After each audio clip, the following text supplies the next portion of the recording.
My God, this incredible HFY masterpiece found you today. Witness the legend, starting now. The galaxy laughed when a human entered the combat arena. 7 minutes later, nobody was laughing. They were rewriting threat classifications. Look, I have seen a lot of stupid things in my 17 cycles working at the galactic combat arena. I have watched Craxian berserkers tear their own limbs off in fury. I have seen Veltorian assassins accidentally poison themselves. I have witnessed a Glorbite warrior slip on his own mucus trail and knock himself unconscious before the fight even started. But nothing, and I mean absolutely nothing, prepared me for the day a human walked into our arena. My name is Throk, and I am a concessions vendor. Third tier, northwest quadrant, right next to the bathrooms. Glamorous, I know, but my position gives me the best view in the entire stadium. I see everything. The bravado, the fear, the desperation, and occasionally, the sheer hilarious stupidity of fighters who have no business being here. That day, I was selling fermented grub paste to a group of Hectarian nobles when the announcement came. The Galactic Combat Arena is not just entertainment. It is tradition. It is honor. It is where species prove their worth, their strength, their right to exist among the stars. Every major civilization sends their champions. The Craxians send their war-bred giants. The Zelthorians send their six-armed blade masters. The Cortavians send their acid-spitting monstrosities that give me nightmares to this very day. Fights happen every rotation. Blood gets spilled. Credits get exchanged. The cycle continues. And humans? Well, humans were the punchline of the galaxy. Soft skin, blunt teeth, no natural weapons, no armor plating, no venom sacs, no retractable claws. They were the species that somehow stumbled into space travel through sheer dumb luck, according to popular opinion. Most aliens figured they would extinct themselves within a generation or two. Fragile little things that broke if you looked at them wrong. So when the announcer's voice boomed through the arena speakers that morning, you can imagine the reaction. Ladies, gentlemen, and assorted sentient beings, our next challenger hails from the Sol system, third planet designation Earth. Please welcome, if you can contain your laughter, Victoria Kane. The crowd erupted. Not in cheers, in laughter. Wheezing, chittering, bellowing laughter that shook the stadium seats. I craned my neck to see over the Hectarian nobles who were now spraying their drinks in amusement. And there she was, small. That was my first thought. Compared to the usual fighters, she looked like someone's lost pet. She stood maybe 6 feet tall, which is tiny by arena standards. She wore simple black combat gear, nothing fancy. No spikes, no energy shields, no ceremonial armor passed down through generations. Her hair was pulled back in a tight ponytail, brown, unremarkable. She walked to the center of the arena floor with steady steps, her face completely neutral. Not scared, not excited, just calm. The announcer was having the time of his life. Vexlar, his name was, a Threndorian with 4 vocal cords that let him project his voice to every corner of the arena without electronic help. Purple skin, way too many teeth, and an ego the size of a small moon. Victoria Kane, what kind of name is that? It sounds like a cleaning product. Ladies and gentlemen, I have seen tougher specimens in the larvae pools. More laughter. A Craxian in the front row was slapping his knees so hard I thought he might break it. The betting stations lit up like festival lights. I could see the odds on the display screens scattered throughout the arena. Victoria Kane, 1,000 to 1 against. People were not even betting on her to survive. They were betting on how quickly she would die. 10 seconds, 20 seconds. Would she run? Would she cry? Would she beg for mercy? Credits flowed faster than I had seen in months. Everyone wanted a piece of this comedy show. I sold 17 containers of grub paste in 3 minutes. Business was fantastic. Then the champion entered, and the laughter turned to cheers. Kralgoth, the unbreakable. 47 victories. 0 defeats. A Mordekian war beast standing 11 feet tall, 600 pounds of muscle, chitin plating, and bad attitude. His forearms ended in bone blades that he had sharpened to razor edges. His exoskeleton had turned black from all the battles, a sign of age and experience among his kind. Scars covered every inch of visible chitin. Each scar was a story. Each story was someone else's defeat. He did not walk to the arena floor. He stomped. Each step sent small tremors through the structure. The crowd chanted his name. Kralgoth, Kralgoth, Kralgoth. Vexlar was practically singing now. And her opponent, the terror of 12 systems, the ender of bloodlines, the fighter who has never, not once, tasted defeat. Krelgoth the Unbreakable. Krelgoth raised all four arms. The crowd went absolutely insane. I watched Victoria Kane standing in the center of the arena. She tilted her head slightly, studying Krelgoth like he was a puzzle to solve. Not like he was death incarnate walking toward her. Not like he had literally pulled opponents apart with his bare hands. She looked curious, mildly interested. That should have been our first clue. But we were too busy laughing, too busy counting our winnings, too busy being absolutely confident that this would be the shortest, funniest fight in arena history. We were idiots. Vexler could not help himself. The announcer had found his rhythm, and he was milking it for everything it was worth. Look at her, folks. She has not even brought proper weapons. Is that a knife? A single knife? Krelgoth has bone blades longer than her entire arm. This is not a fight. This is a public service announcement about the dangers of overconfidence. The Hectarian nobles next to me were gasping for air between laughs. One of them, a female with crystalline skin that refracted light in rainbow patterns, wiped tears from her eye clusters. I heard humans tried to enter the arena before, she wheezed. 3 cycles ago. The fighter did not even make it past the qualification rounds. Broken bones in the first 30 seconds. Her companion nodded, his crystals clinking together. Fragile species. Endurance predators, they claim. But what good is endurance when you are dead in seconds? I had heard the stories too. Humans had been trying to prove themselves since they joined the galactic community 5 cycles ago. It never went well. They were scientists, diplomats, traders, even artists. But fighters? Warriors? Please. They had no place in the arena. Down on the sand, Victoria Kane was stretching, like she was preparing for morning exercise, not a death match. She rolled her shoulders, twisted her torso, bent down to touch her toes, completely relaxed. Krelgoth watched her with what I assumed was confusion. His species did not have very expressive faces, but his head tilted in a way that suggested he was wondering if this was some kind of joke. A test. Maybe she was a hologram. Maybe this was an elaborate prank by the arena masters. In the fighter's alcove, I could see other combatants gathered to watch. Zurax the Render, a Veltorian with 8 retractable blade arms. Gorthak Painbringer, a Craxian brute who had won 23 consecutive matches. Silas the Venomous, a serpentine Cortavian whose poison could melt through steel plating. They were laughing too, making gestures. Zurax was mimicking crying motions with 2 of his arms. Gorthak was pretending to run away in mock terror.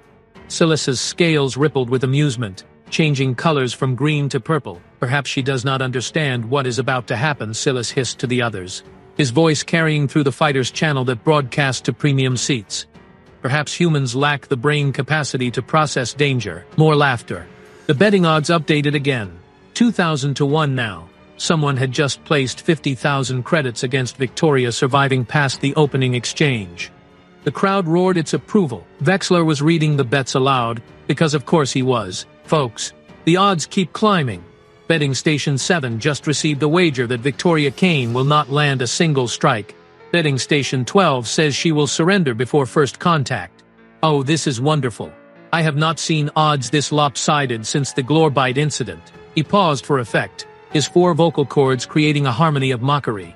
Tell me, Victoria Kane, can you even hear me down there with those tiny, inadequate audio receptors you call ears? Do you understand that you are about to die?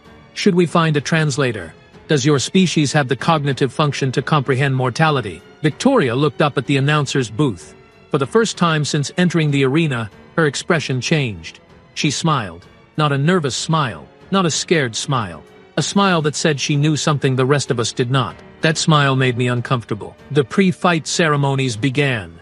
A Craxian priest entered the arena floor, carrying the ceremonial bowl of ancestral sand.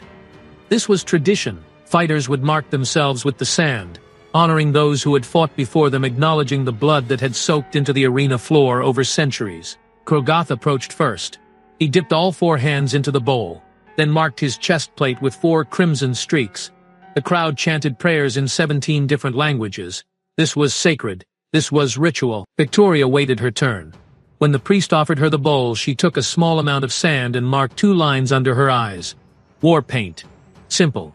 Efficient. The priest looked at her for a long moment. His species had been running these ceremonies for 300 cycles. He had seen thousands of fighters. He leaned close to Victoria, close enough that the microphones could not pick up his words. Whatever he said made Victoria's smile widen slightly. She nodded once. The priest backed away quickly, his expression troubled. That was odd. Priests did not get troubled. They had seen everything. The final odds flashed across the screens, 3,000 to 1. I found myself watching Victoria instead of taking orders. Something about her posture, her breathing, the way she was not looking at Kralgoth but at the space around him, calculating angles, distances, vectors. She flexed her hands once, twice. Her knuckles cracked loud enough that I heard it from my station. The arena lights dimmed. Spotlights focused on the two fighters. Silence fell, the kind of silence that comes right before violence, right before everything changes. Vexler's voice cut through one last time. Fighters, take your positions. Let us see how long this little human lasts. May the ancestors witness this glorious mismatch. The starting bell hummed, building energy, preparing to signal the beginning. I leaned forward. So did 70,000 other spectators. We were all waiting for the joke to reach its punchline. The bell rang. Kralgoth charged immediately, all 600 pounds of him accelerating with terrifying speed. His 4 bone blades extended, ready to turn Victoria into confetti. The crowd roared. This was it, the moment we had all paid to see, the spectacular, brutal, hilarious end of human arrogance. Victoria did not move. She stood there, weight balanced on the balls of her feet, hands loose at her sides, watching. Kralgoth closed the distance. 20 feet, 15 feet. 10 feet. Still, she did not move. 5 feet. Then she did something that made absolutely no sense. She stepped forward. Toward him. Into his attack range. The crowd's roar faltered. Confused. Kralgoth swung all 4 blades in a pattern designed to shred anything in front of him. It was his signature move. The whirlwind of ending. 47 opponents had died to this exact attack. Victoria dropped low, so low her back nearly touched the sand and the blades whistled over her head with millimeters to spare. In the same motion she pivoted, her legs sweeping out in an arc that should not have had any power behind it. Her foot connected with Kralgoth's leading knee. There was a sound. A wet, crunching sound that carried through the suddenly quiet arena. A sound that should not happen when something soft hits something armored. Kralgoth's leg bent backward. He stumbled, his charge turning into an uncontrolled tumble. 600 pounds of Mordakian warbeast crashed into the sand, spraying red dust everywhere. The arena went silent. Completely, utterly silent. I dropped my container of grub paste. It splattered on the floor. I did not notice. Victoria was already moving again. She did not give Kralgoth time to recover. As he tried to push himself up with his forearms, she was on him. She grabbed one of his bone blades, the actual blade itself, with her bare hand. That should have cut her hand off.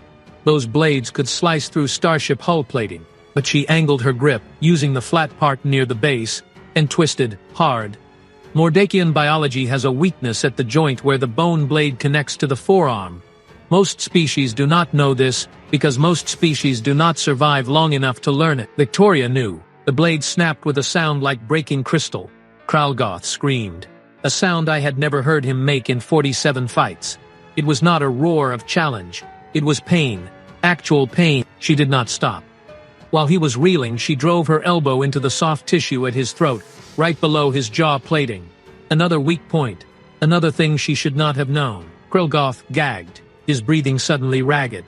The crowd was making noise again, but it was different. Confused murmurs. Shocked gasps. The Hectarian noble next to me was frozen. Her drink halfway to her mouth, her crystals no longer refracting light in cheerful patterns. Vexler's voice came through the speakers, and for the first time ever, he stuttered. That was, how did she? Wait, is Kralgoth actually? Kralgoth recovered faster than Victoria probably expected. He was a champion for a reason. He swung his 3 remaining blade arms in a defensive pattern, forcing her back, giving himself space to stand. His eyes, all 4 of them, were no longer confident. They were calculating, reassessing. He was taking her seriously now. They circled each other. The human and the champion. Victoria's breathing was controlled, measured, in through the nose, out through the mouth. Steady, like she was on a training run, not fighting for her life. Kralgoth feinted left, then struck right with 2 blades simultaneously.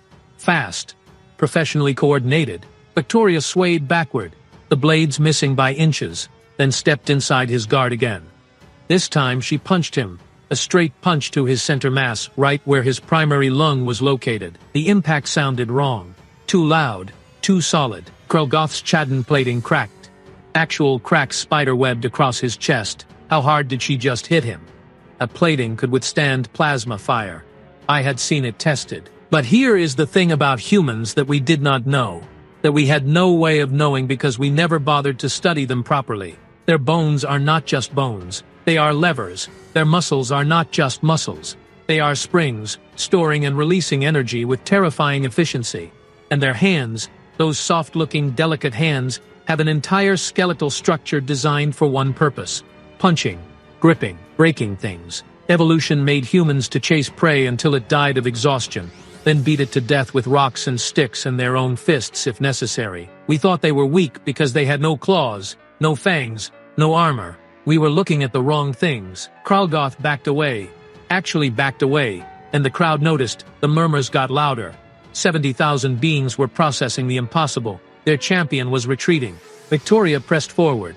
She was not faster than Krelgoth. She was not stronger in raw terms. But every movement was precise, efficient. Zero wasted energy. When he swung, she was not there. When he blocked, she hit somewhere else. When he tried to create distance, she closed it. It was like watching a surgeon work. Clinical, professional, brutal. She broke his second blade. Then his third, each time targeting the joint, using leverage and angles instead of pure force. Krelgoth was now down to one blade, breathing hard, his cracked chest plate leaking blue blood. He looked desperate. Cornered. He charged again, putting everything into one final attack. All his weight, all his remaining strength, his last bone blade aimed directly at Victoria's chest. She sidestepped at the last possible microsecond, grabbed his extended arm with both hands, and used his own momentum against him. It was beautiful in a horrifying way. She redirected 600 pounds of charging Mordakian like it was nothing, sending him crashing face first into the arena wall. The wall cracked. Krelgoth slumped down. Victoria stood over him, not even breathing hard, and looked up at the announcer's booth. The silence in the arena was so complete that I could hear my own blood pumping in my ears. Vexler tried to speak. His 4 vocal cords produced only a strangled squeak. Victoria raised one hand, index finger extended, and made a gesture. A very simple, very human gesture. She pointed at Vexlar. Then she pointed at Krelgoth. Then she shrugged, as if to say, "You were saying something." The crowd erupted. Not in laughter this time. In shock. In awe. In fear. Because we had just watched a human, a species we considered soft and weak and pathetic, systematically dismantle our champion like she was teaching a lesson. And the worst part? She was not even finished yet. Krelgoth tried to stand. Victoria waited, giving him the chance. Honor apparently was also a human trait. He got to his feet, swaying, his one remaining blade raised in defiance. Victoria's expression changed. The clinical precision faded, replaced by something that made my insides turn cold. She looked annoyed, like this was taking longer than she had scheduled.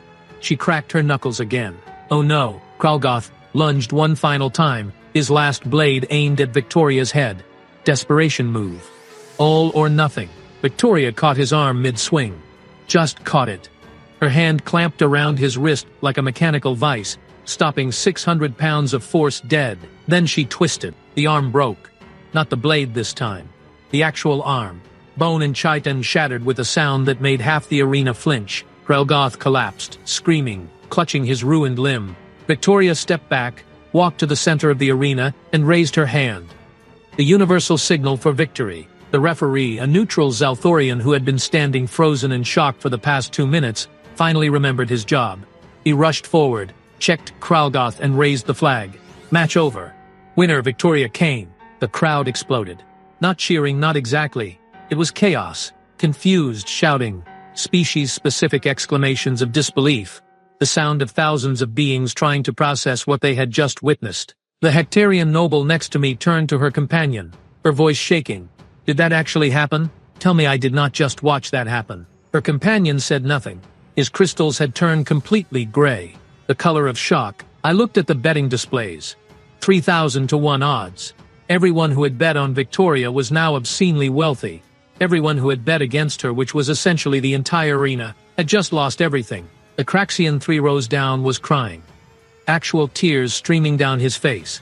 He had bet his ship, on a sure thing. There are no sure things. Not anymore. Vexler's voice finally returned, though it had lost all its earlier smugness. Ladies and gentlemen, the winner by complete and total domination, Victoria Kane. He sounded like he was announcing a funeral. His own, probably. Down in the fighter's alcove, the other champions had gone completely silent. Zurax the Render's 8-blade arms hung limp at his sides. Gorthak Painbringer looked like someone had just explained quantum physics to him in a language he did not speak. Silas the Venomous had turned a color I had never seen on a Cortavian before. Pale green. Fear green. Medical drones rushed onto the arena floor to collect Kralgoth. He was still conscious, still groaning, his pride more damaged than his body. 47-1 now. His record broken by a human who barely looked winded. Victoria walked toward the exit tunnel, rolling her shoulders like she had just finished a light workout. The crowd parted in the corridors, pressing themselves against the walls to let her pass. Nobody wanted to get close. Nobody wanted to be next. As she passed the fighter's alcove, she stopped, looked directly at Gorthak, the Craxian who had been mocking her earlier. She smiled that same smile from before. The one that said she knew something we did not. Gorthak took 3 steps backward. A Craxian berserker, bred for war, literally retreated from a smile. That is when it hit me. All of it. The pieces falling into place. Humans were not warriors because they had claws or fangs or venom. They were warriors because they did not need them. They made weapons. They studied their enemies. They learned weak points, adapted strategies, turned disadvantages into advantages. Endurance predators. That is what the Hectarian had said earlier. Species that chased prey for days, weeks even, until the target collapsed from exhaustion. Never stopping, never giving up, always coming. And if the prey fought back, humans learned. They remembered. They adapted. We had been thinking about combat all wrong. We measured strength in raw power, in natural weapons, in genetic advantages. Humans measured strength in persistence, in learning, in the absolute refusal to quit. Victoria did not train to be stronger than Kralgoth. She trained to know more than him, to be smarter, to last longer, to exploit every weakness his biology provided. And it worked. A technical administrator rushed past me, talking rapidly into his communicator.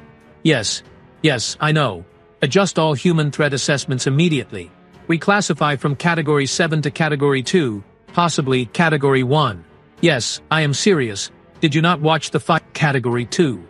That put humans in the same threat classification as Craxians and Veltorians. Category 1 was reserved for species that could potentially end civilizations. Were we really considering humans that dangerous? I looked back at the arena floor. Krelgoth's blue blood was soaking into the red sand, mixing, creating purple stains that would probably never wash out. A permanent reminder of the day everything changed. Victoria had reached the tunnel exit. She paused, looked back at the arena one final time and spoke. Her voice was quiet, but the microphones picked it up, broadcast it to every speaker. My name is Victoria Kane, remember it. Because there are billions more where I came from, and we are just getting started. Then she was gone, disappearing into the tunnels, leaving 70,000 stunned aliens in her wake. I stood there in my concession stand, surrounded by spilled grub paste and overturned drinks, and realized something terrifying. Humans had been in the galactic community for 5 cycles, 5 cycles of being laughed at, underestimated, dismissed as weak. 5 cycles of watching, learning, adapting. They were endurance predators. And we had just become prey. The arena did not return to normal after that day. How could it? The next rotation, attendance dropped by 40%. Fighters who had been scheduled to compete suddenly discovered urgent business elsewhere in the galaxy. Contracts were bought out. Retirements were announced. The Mordakian Empire recalled all their champions, citing cultural re-evaluation periods, which was a fancy way of saying they were terrified. Betting stations changed their entire algorithm system. Human fighters were now automatically given Category 2 threat ratings, regardless of size, experience, or visible weaponry. The bookmakers learned their lesson the expensive way. Vexlar, the announcer, he still works here, but nobody listens to his commentary anymore. He does not mock fighters now. He barely speaks, just announces names and waits. His 4 vocal cords sound hollow these days. Defeated. I heard he tried to apologize to Victoria through official channels. She never responded. That silence probably haunts him more than any words could. The other species started doing something unprecedented. They began studying humans. Actually studying them. Research teams, anthropologists, military analysts, all trying to understand what they had missed. The data they compiled was horrifying. Humans have persistence-hunted prey for distances exceeding 40 kilometers. They have bone density that increases under stress. Their bodies produce chemical compounds that dull pain and enhance focus during combat. They heal faster than almost any species their size. They can function on minimal sleep for extended periods. They adapt to extreme temperatures, toxic environments, planetary conditions that would kill most species, and their pattern recognition, their ability to learn and counter techniques after seeing them once. Exceptional, terrifying, military grade. We had been sharing the galaxy with apex predators and treating them like pets. 3 cycles have passed since Victoria's fight. The arena still operates, but it is different now. Respectful, quiet. Fighters touch the sand where Kralgoth fell before their matches. A superstition developed. Touch the purple sand, acknowledge the lesson, fight with honor. Humans have won 63 consecutive matches since Victoria. Not all of them. They lose sometimes. But when they lose, they learn. They come back. They adapt. That is scarier than if they won every time. I still work my concession stand. 3rd tier. Northwest quadrant, right next to the bathrooms. Best view in the stadium. I watch every fight, and I pay attention now. Really pay attention. Last week, a human fighter, named Jackson Cross, faced a Zelthorian blade master. The Zelthorian was favored to win. Experienced. Skilled. 4 previous victories. Jackson studied him for 90 seconds, learned his patterns, and finished the fight in under 3 minutes. The crowd cheered. Respectfully. No mockery. No laughter. Because we finally understand. Humans are not the strongest species, not the fastest, not the most naturally armed, but they are the most dangerous, because they never stop learning, never stop adapting, never stop coming. They are what they always were. Persistence hunters, endurance predators, and we are all living in their hunting ground now. So here is my advice, from someone who has seen it all, sold grub paste through it all, and learned the hard way. If you ever meet a human in combat, in business, in any competition that matters, do not mock their name. Do not underestimate their capabilities. And whatever you do not make them angry. Because they will remember, they will learn, they will adapt, and they will win.